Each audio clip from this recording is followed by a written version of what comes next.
More mental than you started without it? You started without it? Well, you don't even some of it. You don't even start without it?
Dude, there's no way she said that.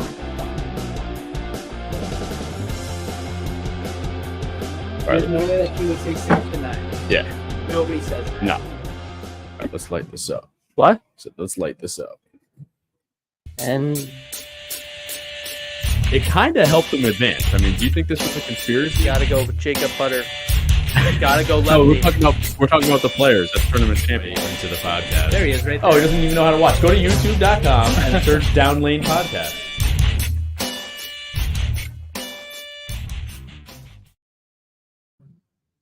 Good evening, ladies and gentlemen. We are streaming live from the lab at Town and Country Lanes. I'm your host, Kyle Haines, and with me is the assistant, Anthony Scaccia.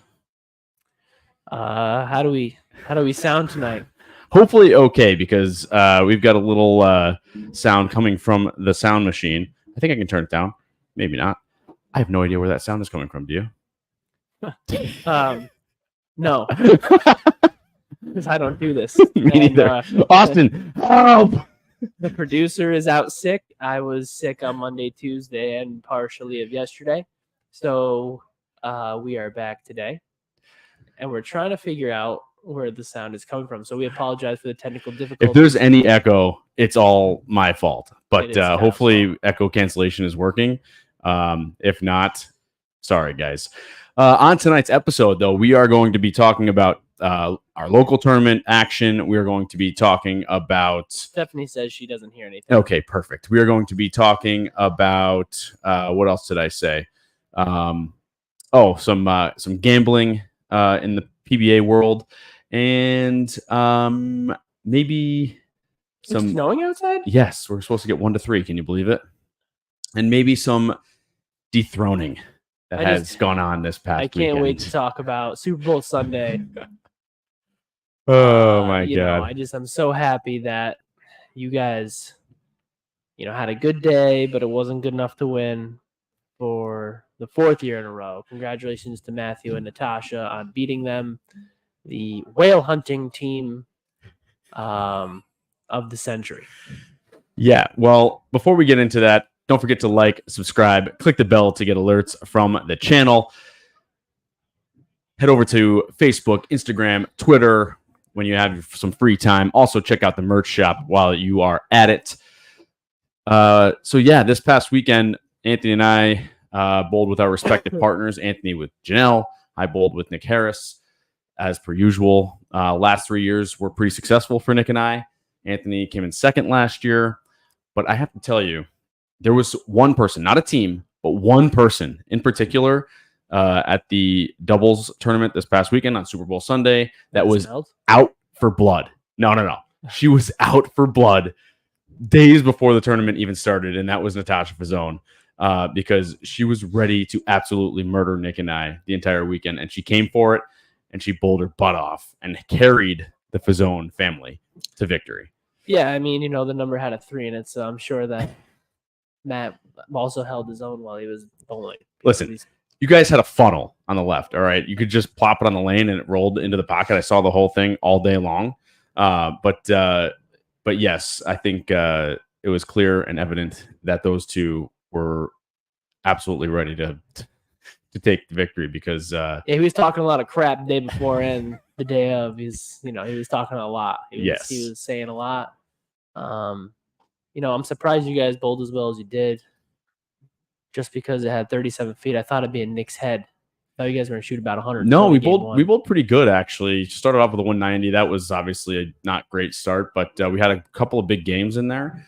I think... I forget how long that tournament is. Yeah. I was like, I think this is 6 games. Nope, it was 8. Then games. We had a couple of big games in the beginning, and then what I think really happened in the middle was we just missed the big jump left. And there was just a time where we were missing or we were stuck, and we would have to be super perfect in order to strike. And when we finally realized that we just had to ball down and jump left, the lane was wide open for us. We shot 250 the last game, jumped into a cash spot, luckily. What did you guys think of the tournament? I know you guys started out like plus 100 and something, so you guys were doing pretty good overall. We just faltered the last 2 games, and it just kind of happened. You know what I mean? Yeah. I don't know. We had a bad last 2 games. I probably needed to ball into my black hammer just to get the ball down the lane a little bit farther. But at that point, by that time, I probably should have just gutted it out, moved a little bit to the right, but I didn't do that, and I paid the price the last game. But it is what it is. I mean, I got my bracket money back, so that's a good day. We hit a jackpot. Yeah. Yeah, we hit the. Thanks for your $20. Oh, that's right. Did you pay me back? Yes, I did. You did? Yes. Immediately. I won 190. I gave you 20, and I had 170 in my pocket. I don't remember that. I do. Because I literally handed it to you immediately after we got done. I said, "Here's your $20 back." Oh, I don't remember that. I do, because I was very responsible that day. Janelle was like, "Did you give it back to him?" I was like, "Yeah, I just did." Because she made sure, too. I do want to say Daryl's in the chat. I want to say thanks to Daryl for a great tournament. You never thanked me for anything. I know, but Daryl's tournaments run very, very smooth. He makes everybody prepay, which is super smart because Next year, I'm not prepaying. then you don't get a spot. But what I have to say is, what don't you notice when you walk in to check in? What is there lacking? A line. There's no line to check in. Does that make you happy or something? Yes. Do you want to wait when you check in? There's no line, no waiting. I don't particularly care either way. Oh, come on. You want to show up to the lanes and like wait in the line to check in? It doesn't bother me any. Point being, it's super smoothly run. You get your lane assignments already. Yeah, move the picture, Kyle. Jesus. I didn't realize. I didn't even notice it was still up there. Thanks, Steve. This is what happens when you don't have a producer in studio, all right? They want to see our beautiful faces. I don't really particularly care about the line, Kyle, because it's kind of expected. I don't mind waiting in line to get myself. Well, this is my point. It's expected, but maybe when it. So you don't want a line, but so you want everything. Do you want to draw for lanes, or would you rather? Honestly, I couldn't care less if we drew for lanes or not, because So when you move 8 games, you're going across that almost the whole house anyway, because they move every game. So you've changed your opinion then. What? Because before you're always like, oh, in tournaments, you should always draw for lanes. That way you can't, blah, blah, blah, blah, blah. That's what right, you but in always this case, you hit almost every pair. Almost. Not quite. But you missed 4 pairs in that tournament. Okay. Oh, no, there's 26, not 24 lanes. But you hit a lot of the house, is my point. So it doesn't matter if you draw or don't draw. It's pretty fair. Okay, you're changing your tune. You're becoming less boomer. Oh my goodness! But my point, the whole point of what I said is he runs a smooth tournament. It's nice. It's easy. So I was just giving Daryl a shout out. But thanks for ruining it. Well, no, I wasn't saying anything bad. I was just kind of saying, well, sometimes there's line. I mean, I don't mind waiting in line. I don't mind that. Anyway, unless you like take a half an hour, then draw lanes a half an hour after. Exactly. I don't mind like that. That bothers me. Yes, exactly my point. So anyway, Nick and I bowled decent, could have bowled better. Next year, it's going to apparently be a little bit longer of a pattern. So Nick and I should be successful once more. That's the plan anyway. No, he said next year he's going shorter. I don't think so. He said 32 next year. I doubt it. That's what I heard. Nope. Taking the lefties out of play next year. Oh my God. You guys are jealous. Let's talk about what's coming up though. This weekend we got the next doubles tournament. This is always the back-to-back doubles, actually back-to-back doubles weekends, because you have your doubles tournament that's going on the previous weeks. Then this last weekend was Super Bowl. Then the following weekend is the quote-unquote Super Bowl doubles tournament that's up in Glens Falls that everybody also bowls in. A lot of big players bowl up there in that one. They have 63 teams signed up for that, I think. So Did you get in? We got in. Nick, did you tell your wife that you're bowling this weekend yet? or did I just on live air? Are you watching this in the kitchen or anything? Hopefully I didn't ruin that for you, Nick. Well, I guess I don't know. We'll have to see what he says when he comes in tonight to bowl. Wait, so he did tell his wife. He told his wife. He told his wife. Thanks, Nick. I'm glad we can bowl. I thought a birthday party was going to pop up randomly or something. Well, apparently I didn't tell my wife until I posted about it last week about our 9th place finish. Isn't it on your calendar at home? Yeah. The calendar wasn't updated for me to put it up there. Anyway, so wow. Doubles next week's on 43 feet. So we get our 43 feet, 33 milliliters. 29. Pretty sure it's 29. I'm pretty sure it's 33. We'll have to double check. Matt. Skippy Scop, you crazy son B.I. What you doing, Skippy? Skippy Scop's on there. What up, Skippy? So anyway, yeah. So we got doubles up there next week. That's always a tough house for Nick and I. At least for me, I think he bowled really good last year, and I boat anchored us down. So that wasn't too much fun, but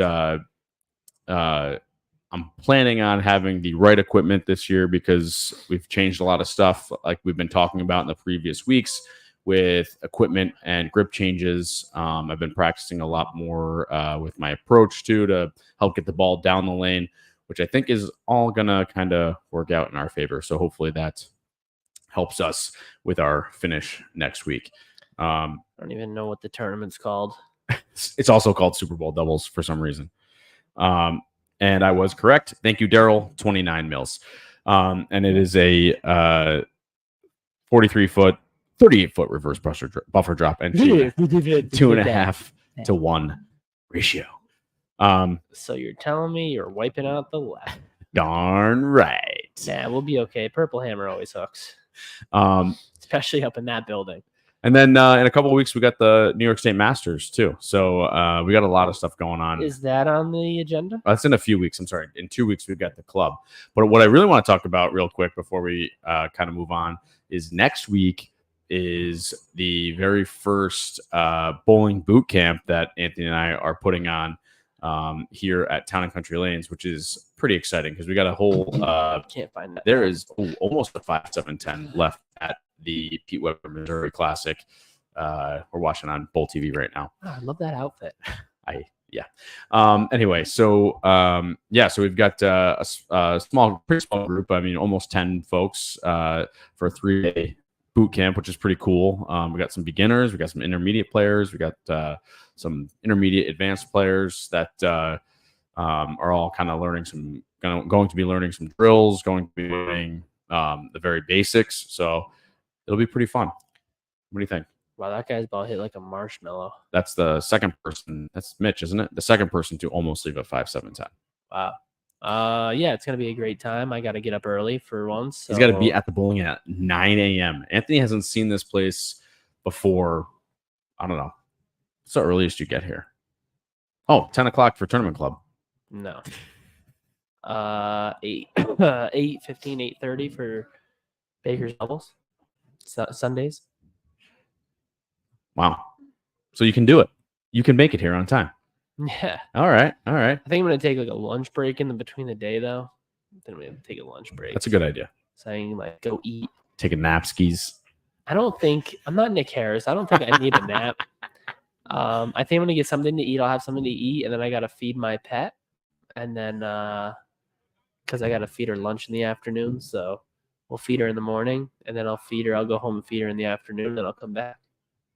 That's a good idea. Yeah, that way I can break up my day, and then I still get my hours that I have to be here, unfortunately.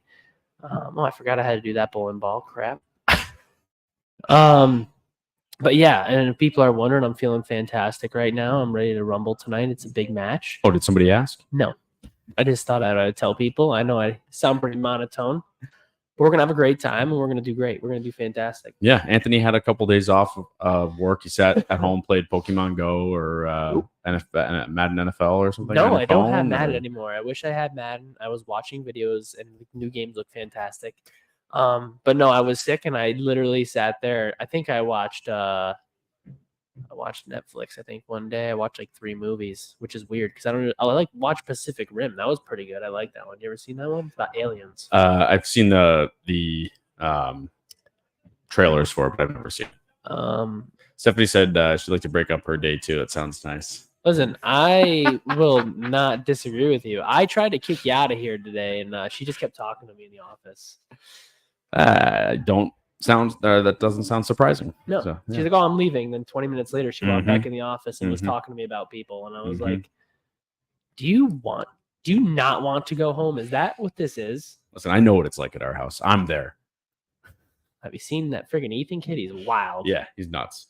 Yeah. So anyway, We got a lot ready for nationals, which sounds like it's pretty far off, but it is. It's creeping up. I it- mean, we got to get all of our players paid and ready. We got to make sure everybody's going. Hopefully, you messaged a few people to make sure that they are still going.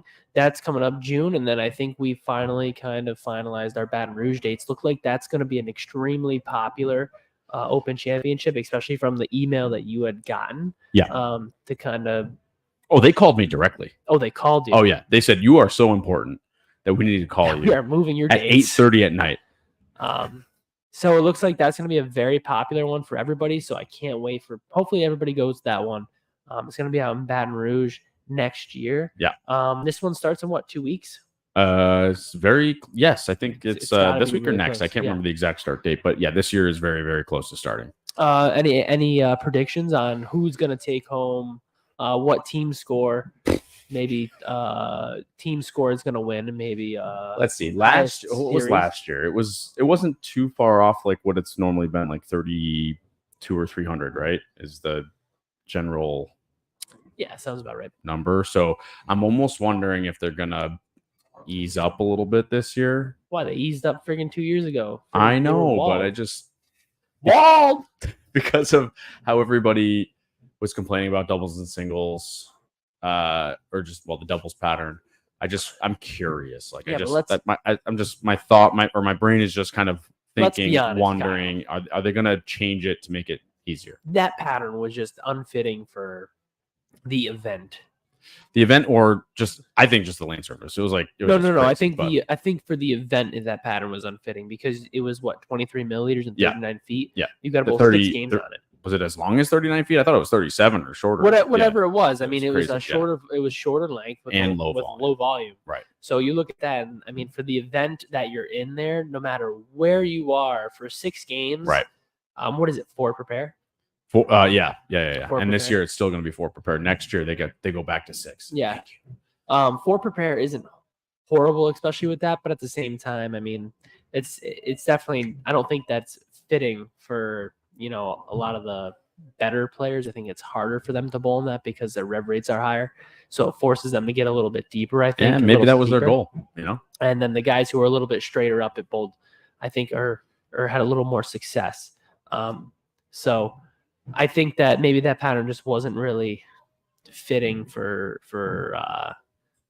what we bowled in last year. I think there'll be similar difficulty. I think they'll just up it a little bit, or they're just going to be a little bit tighter because the lane surface there is a little bit newer. That's just my opinion. And you don't think that they're going to do something out of the ordinary for the team event, being Well- that it's been very similar for the last. I can't even tell you how many. Something's going to change. I think they changed doubles and singles. I think Mark Taylor actually hit it on the head. We've talked about it a few times. And he wrote in Facebook, 3,400 plus was the winning score.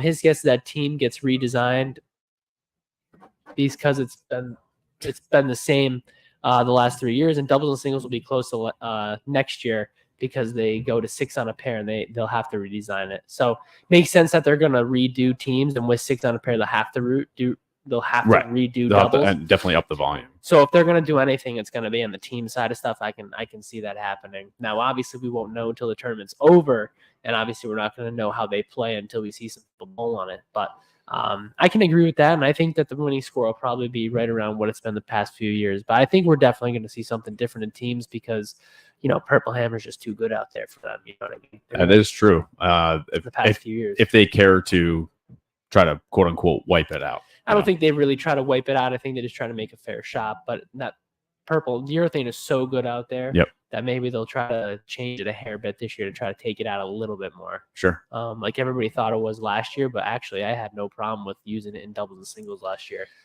I had no problem using it at Bowler's Journal, but man, it was a whole different experience trying to use it in doubles because it did not work at all. Not for me anyway. I use it in the Bowler's Journal too, and then I used it in doubles and singles. Unfortunately, I used I think a fresh 500 pad on it before I bowled team, and I think that's what actually kind of cost me. Is because I think the surface is just so much more friction than in where we practiced. Is that I didn't need that much surface, and I think it kind of threw my ball offline. It's a little bit too quick. So we weren't intending on even talking about Open Championships Championships. tonight, but I will say, so over the last week or two, maybe it was last week, they actually did open up practice and bowlers journal squads on Saturday night, where they had originally had 0. It was we'll call it a dark day or whatever they call those, where it's like They got rid of that. what do you mean? Yeah, for the tournament, but for the practice and bowlers journal, they had 0 days or 0 openings on Saturday. Yeah, but they opened them. Yeah, it was literally going over this right now. Oh, But they were at like nighttime. They were like 9 o'clock at night. perfect. No, not for the 49 people that It's perfect time. that like to have fun. Well, listen, I mean, you can have fun any time of the night in Vegas. You understand? Yeah, okay, sure, but then you got to get up for teams. Although our teams is until 2 o'clock, and then next year they only have 52 lanes in Baton Rouge.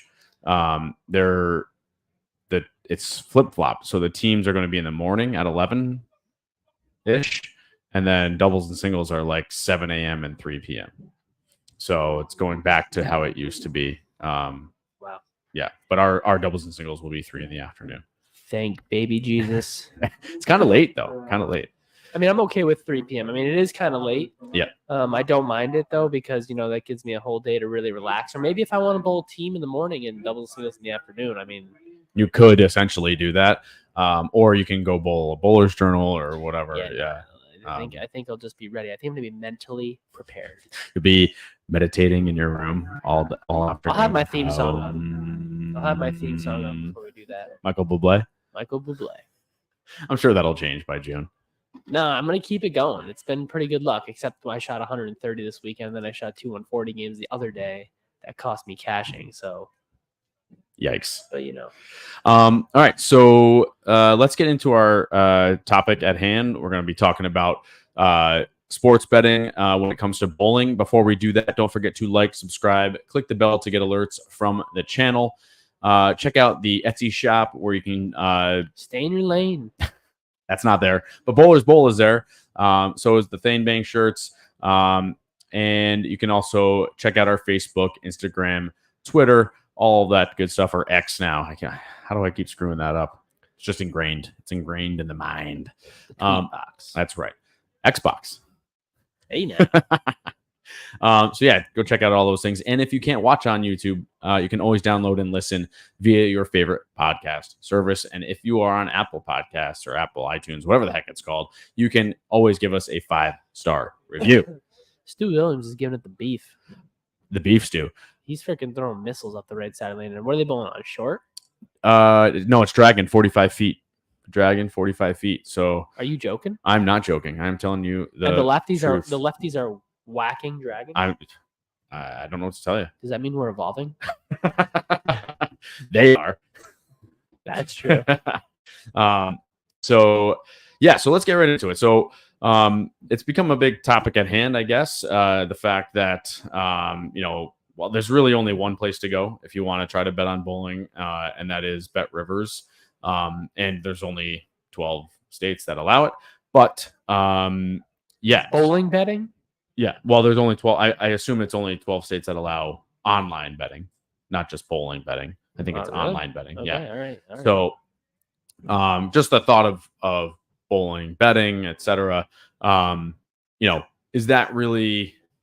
I know the PBA is looking for different avenues to try to get interest into the sport, into the PBA in general. Is that going to be the quote unquote savior? Is that going to get the views, the TV minutes and ratings that they're going to be needing to keep the PBA going? Is that what you think that's what they're shooting for? Well, it's anything to garner interest, right? I mean, so they think that the sports betting is going to increase revenue. I have to assume that that's part of the deal, right? Like, why are they betting? What's that? Are they going to bet and fix it while they're at it too? Well, the PBA players will be banned for life if they were caught betting and fixing. So they are about the players. Oh, well, then I don't know who you're talking about. I'm talking about the higher ups. Anybody that's a member or involved in the PBA is not allowed to bet. Look what Pete Rose did. Right. Case in point. But you are not allowed to bet. He should be in the Hall of Fame, though. There's a good argument for that. I'm just still telling you that you are not allowed to bet on the PBA if you are a member, or I would assume I don't. So let me ask you a question. Okay. Would you think that these bowlers are gamblers by nature? We know bowlers. Okay. So my thing is, we know the answer to this question. isn't an entry fee basically legalized gambling? No, because gambling is betting for chance. If you are betting on yourself, you're betting for skill. Yeah, but What's up, C. Lance? It's still gambling, Kyle. You're taking a chance that your skill is better than another man's skill. But that without knowing the actual definition, if you are betting on yourself based on your performance, it's not bet. Well, I mean, it's betting, I guess, but you're putting money down on your performance. It's not betting or gambling. It's an entry fee for your performance. If it's performance based, it is not gambling per se. Gambling is for money down on chance. So when you bet from the outside looking in, you are betting on chance, not on your performance. Does that make sense? That's why it's gambling when you're not the performer or the athlete or whatever.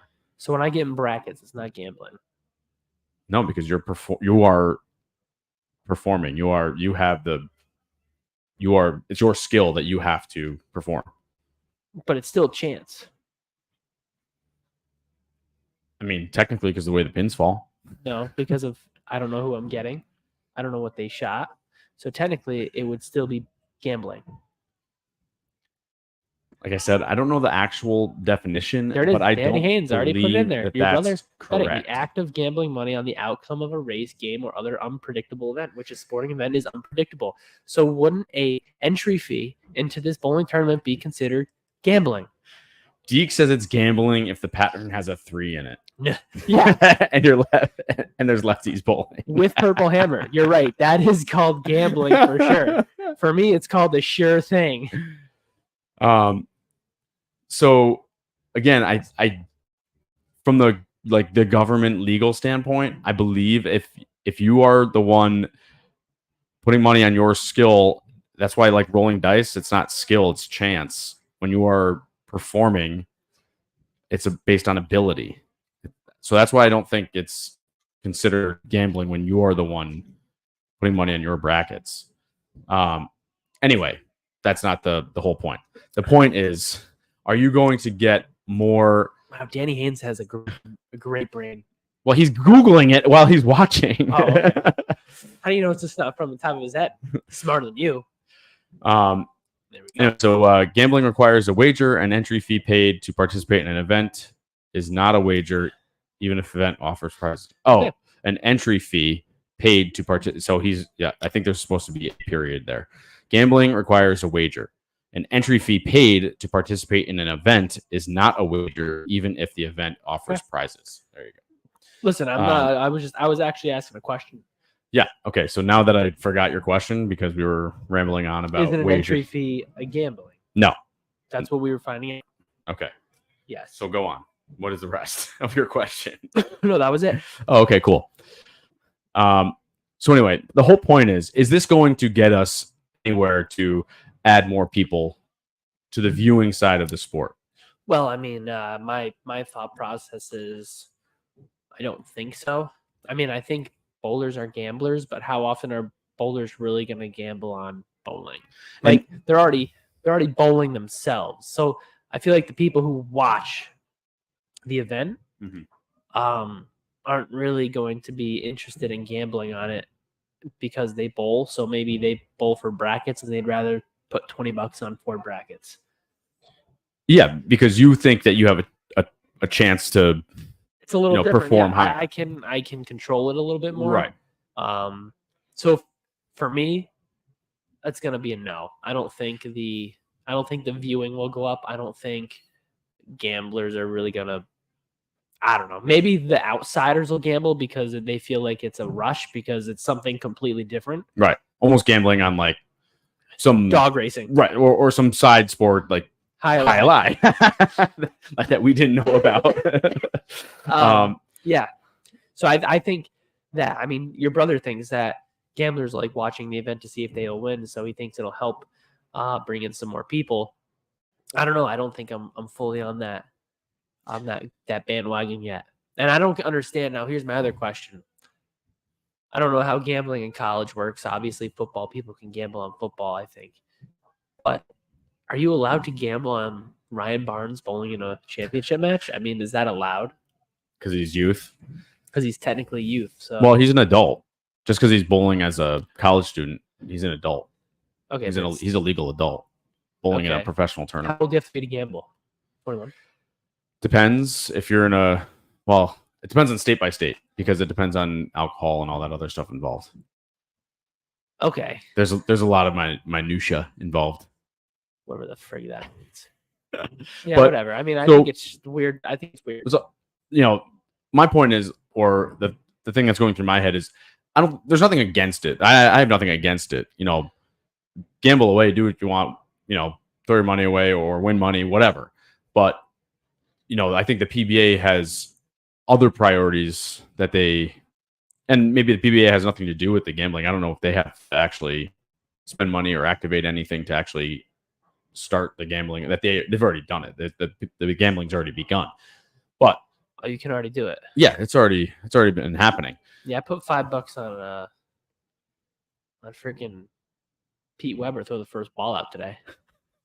But so what I think they need to be doing is really concentrating on enhancing the viewer experience. Or another avenue I think would be way more advantageous would be fantasy bowling. Because that's not just 18 or possibly 21 and over. That's teenage and up. That doesn't, require, at least I don't think, I mean, you can do kids play fantasy football all the time, right? Yeah. So I think you can do, if you were to invest in fantasy bowling. So I talked to, I got to figure out how to say his last name, Steve Bulanda from RotoWire. So they're a company, a website. Yeah, I know RotoWire. Yeah. So they do all of the fantasy, basically data for NFL and MLB and all of the fantasy leagues. Right. And they're trying to get the interest going for, bowling fantasy. But the PBA doesn't have the bandwidth and money and whatever to invest into the fantasy side of bowling. And Yahoo and ESPN and DraftKings and all the other ones don't really have the interest in it either because there's supposedly not enough people to really get interested in it. Well, my question would be is if they put it on their website, wouldn't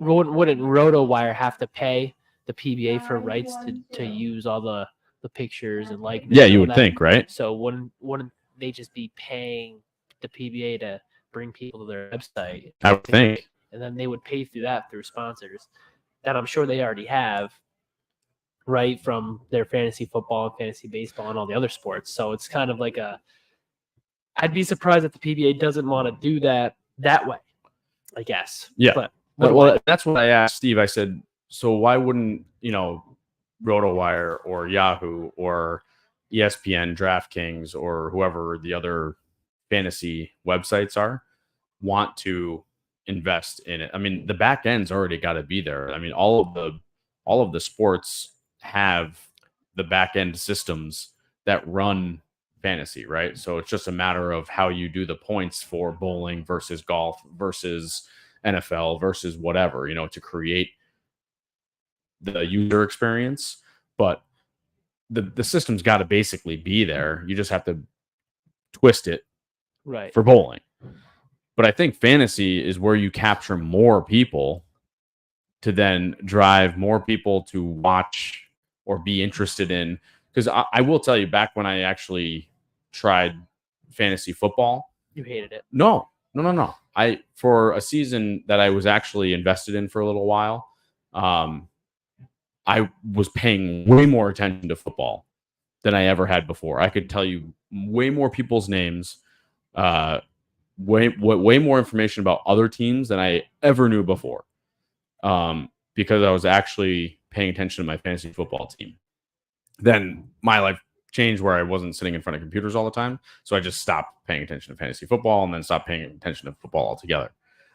That's neither here nor there. But point being, when I was actually paying attention to my fantasy football team, I knew way more about football than I ever did before.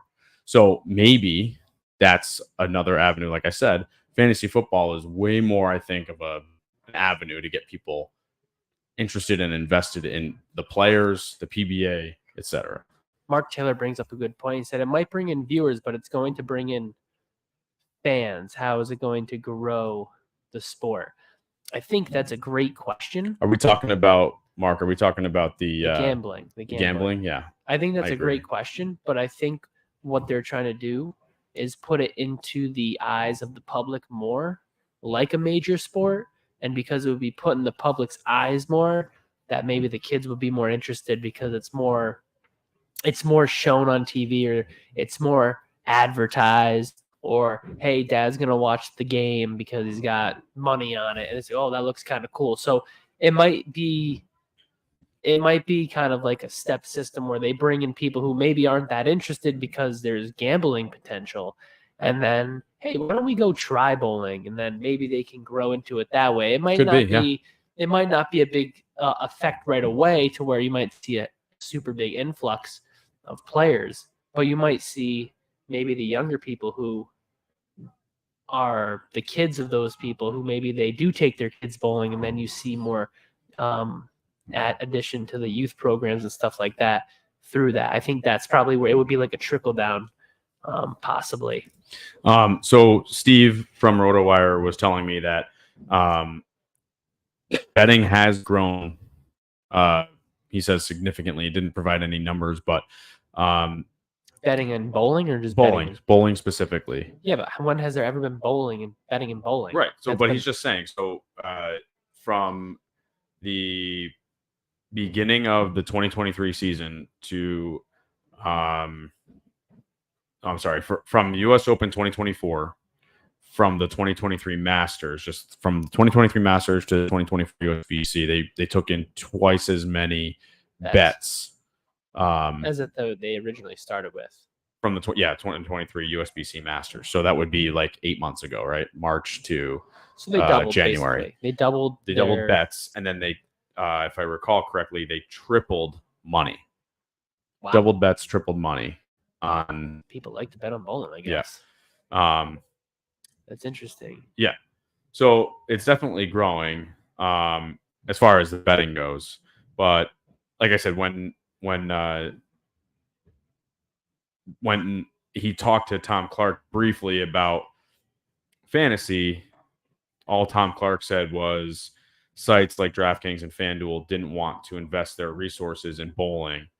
And he said the best thing fans could do was to ask for it. Basically, we need to do like a grassroots effort, if you will, to get bowling, fantasy bowling, even though we were the first ones to do it. I'm just saying. But we didn't know what the heck to do. We did it on our spreadsheet, within ourselves, we did with 10 of us. I think, right? Yeah. That was a lot of work. Austin did a heck of a job, and he was good at it. Yeah, it was not easy. No, it wasn't easy at all. I remember we did the draft, though. That was a lot of fun. We did it with my dad. Didn't my dad do it? We did a video. Yeah. I was cooking that night, Friday night. Grandpa! Yeah. Yeah. I think we had a video on YouTube about that. Yes, we did. Yeah. So I think there's a lot of good questions. And then the other question is, Mark writes in, how does the PBA not have money? Bolero owns them. And then Deke chimes in with Bolero sucks and puts all the money in their pockets. I will say that I did see that the prize funds for the PBA were, I think load of cash is double this year. It's 3,500 instead of like 18 or something like that, 2,000. So it's almost double what it was last year for 32nd place. So on the lower tier stops, I guess. So they did say that there's a little bit more money going around, and they are putting more money into it. And there is more stops, I guess. Is that true? There's more stops, more minor stops. Oh, there's more overall tour stops this year than there was last year. I think I heard somebody say. It's close. The number's close, but then they're all. I think all of the finals are on FS1 now. There's no Bowl TV finals this year. That's good. That's good. Yeah. That's good. And then obviously the league is moving around, and those are on FS1 too. Not all of them, but a few of them. So some of the matches are on FS1. So they are reinvesting. They're not all of the money is going back into their pockets. They are a business. They do need to make money off of the PBA. But and I do agree though, like, to see 60 players out there and 30 of them make $1,800 or $3,000 for a week is like, yeah, you might think it sounds like a lot of money, but when you're traveling around the country and you're staying at hotels or Airbnbs or whatever, it's like $0. And then if you don't cash, which I get, like there should be a cash line, but it's negative dollars. Yeah. It's wild. There's no money in bowling. It's crazy. But anyway, yeah. So I just thought will put more money into the pocket. Maybe that's what they're looking for too. Yeah, I mean, I don't know how that works. How that, is there a relationship between the PBA and Bet Rivers? Does the PBA get some sort of? They must have some sort of cut, right? They have to. You can't use the PBA's name without and their players without getting some sort of Trust cut, me, right? The PBA doesn't let you use anything without getting money. They already know. They know about that. Yes, we do. So yeah, I just thought, I'm not against betting. I think, I'd like to see the PBA try to get a lot of avenues of viewership. And I understand you can't spread yourself thin across multiple avenues, that they probably want to try to concentrate on high return areas is my guess. I'm guessing is maybe how they're going about it. They're concentrating, okay, what's going to give me the most views with the least amount of effort or money.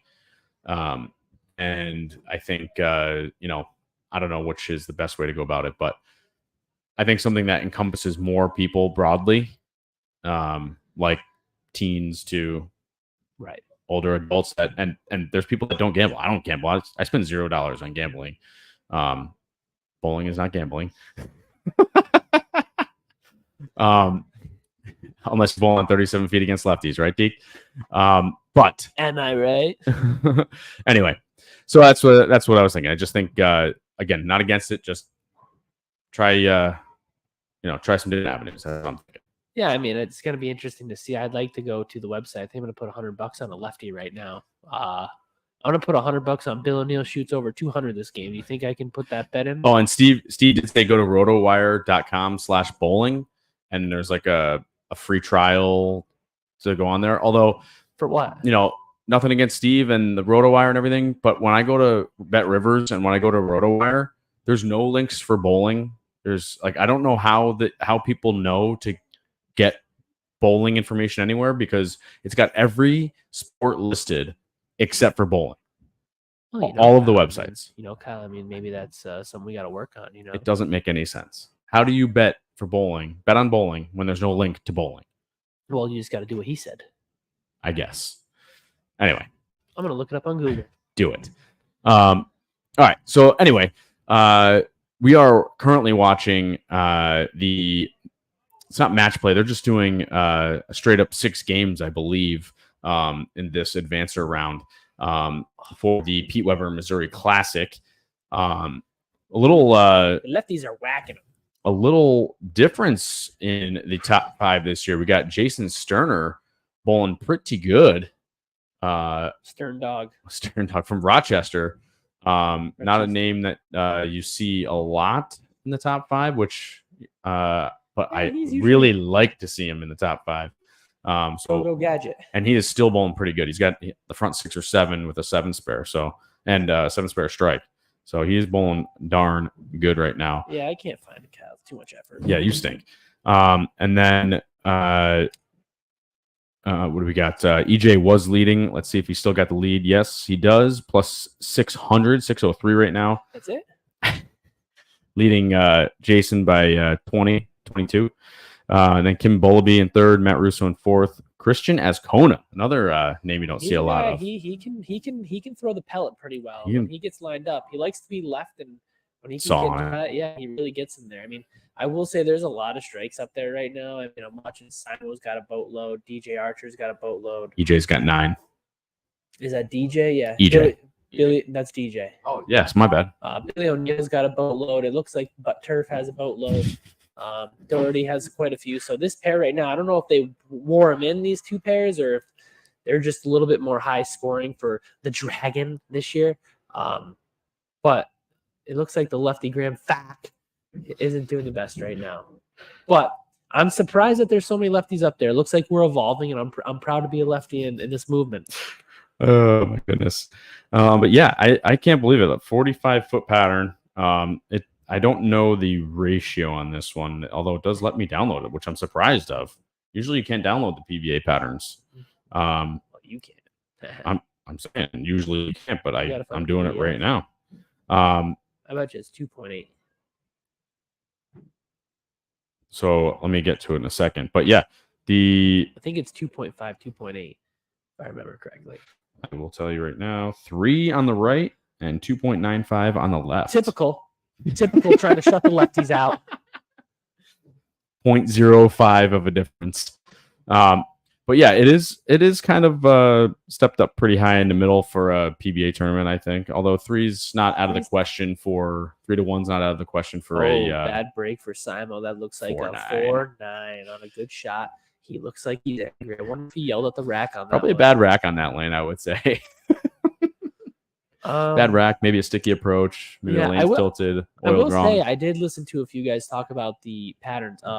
J.R. Raymond and Cody Shoemaker now do videos. I saw that they hang out together now. They are traveling together doing some videos, and they talked about how 3-1, 3.5-1 after the practice session is closer to 6-1 for these guys with the way they break them down. Wow. So he says basically it turns into a big time house shot. Holy cow. For these guys. So 3-1 here probably wore in pretty easy as long as you could groove something and find a little bit of a hook spot on the pattern here. He made it too. He made it. He did. He did. Wow. Billy O's got the first one in the 10th, going for 290 here. Wow, And he's in 8th place currently. Well, that's a good game right there. But yeah, so I have seen, I have listened to those guys. They were talking about it and how quickly they transition and how the patterns really kind of blow open because the guys know how to break them down really quickly. Right. And because obviously the rev rates are so much higher than us normal folk, that they really destroy that pattern out pretty well. So that's why the scores are fairly high this week. It looks like 230 average in first, and you gotta be about the cut rate now for 24th place is Brad Miller 216. Yeah. So they're high, but they're not like 240. No, yeah, they've been I higher would still before. say that they're fairly high scoring. Yeah. So your pace is plus 20. Yeah, I mean it's not U.S. Open where they're 2-0. Yeah, no. The cut is Yeah. plus the pace is plus 20 every game. So if Right. you shoot 280, you really shot 300. Yeah. But yeah, so they're a little bit higher scoring pace this week. I'm a little bit surprised that they're higher scoring. Usually Dragon, the lefties don't bowl good on. If we're evolving and we're changing, I guess we'll take it. I mean, it looks like Butt Turf is really slinging it in the freaking the oil there. And he's got a little bit of right to left going on. He just left a flat 7 on the last shot. But the righties look like there's a few guys playing straight and there's a few guys playing in. So Joe DeVellis, I don't average that on bumper bowling. Neither do I. Me neither, Joey. Me There's neither. DJ Archer with another one there. But yeah, it's interesting to see that this pattern seems to be very attacked from different angles. I mean, we did watch Stu Williams just shoot 254 playing really straight, hard and straight. And then we've got Archer here hooking the lane pretty well. Then you've got O'Neill, who's a little bit not farther left than Archer, I don't think, but he's kind of, he's more to that left. And then it looks like Simo's a little bit straighter. So it looks like there's definitely a lot of area to play here. Which we've talked about they're pretty before. there. It looks like, is he using that new star? It looks like he's using the attention star. Yeah. Yep. Which is what we've talked about before on the PBA patterns. You can kind of attack them from a lot of different angles. I think it all depends on your squad and how they're playing them. I think on the PBA it's probably different because they all play them a lot more similar than probably us common folk do. Us common folk probably try to play where we want to play or how we see it, and then we go from there. These guys are probably playing on the same break point, just a little straighter to the left. Sure. A lot of times we have multiple people Yeah. across everywhere. We do see that they're a little bit more wide open, but they still make you throw a really good shot. Well, that was like kind of like Sunday, right? Like we're on a 37-foot pattern, and purple look good. Yep. And a bunch of us were playing straight. And then you could see a lot of guys that aren't used to a more difficult pattern just chipping way left. Yeah. When I don't want to say you're not supposed to. I don't like the supposed to word. But, just not experienced on a shorter pattern where they know to go to the gutter. Yeah. I don't know. Or at least get their ball closer to the gutter. I mean, I don't know. I thought that pattern was pretty open for the righties from the get-go. Agreed. Yeah. I thought you could have been a little bit to the left. I thought they were better in the beginning. You can get your ball. You can be to the left, but your ball had to get to the right. Yeah, you couldn't hang out around 15. No, of course not. Wow, he really held his hand up. 299, I think. No, that was 8, buddy. He freaking left the 2-8. No, he did get the 2, or didn't get the 8 out. I don't think so. Anyway, so I thought you could get left. I thought the pattern played a little bit better in the beginning when you were left because there was the heads were still oiled. I think as you went along, I think people jumped left. I think you guys jumped a little bit to the left, but I think you had to jump 15 board left, yeah, and then get it. You could send it to the right. I think that they were a little bit tricky down lane because obviously this lane surface is a little bit older. I think there's a lot more friction up front, so you really had to get left. And then the reverse buffer drop being a little bit deeper, I think kind of made that. You guys laughed when I said it, but there was a wiggle down lane. Like you could get like the righties when they move left. If it didn't get to the right enough, or if it got to the right, it had a weird wiggle down lane. Now maybe you didn't see it because you didn't see it. I saw with Janelle's ball, maybe because she has a little bit of a weaker hand. The people who didn't have a big strap on at hand, they did seem to have a little bit of a wiggle down at the back of the pattern, which I think kind of hurt her sometimes. But also when she missed to the left, it had a little bit of a hold spot in the beginning. Yeah. And then once the fronts went away, she probably needed to go another 10 left. But yeah, we weren't going to do that.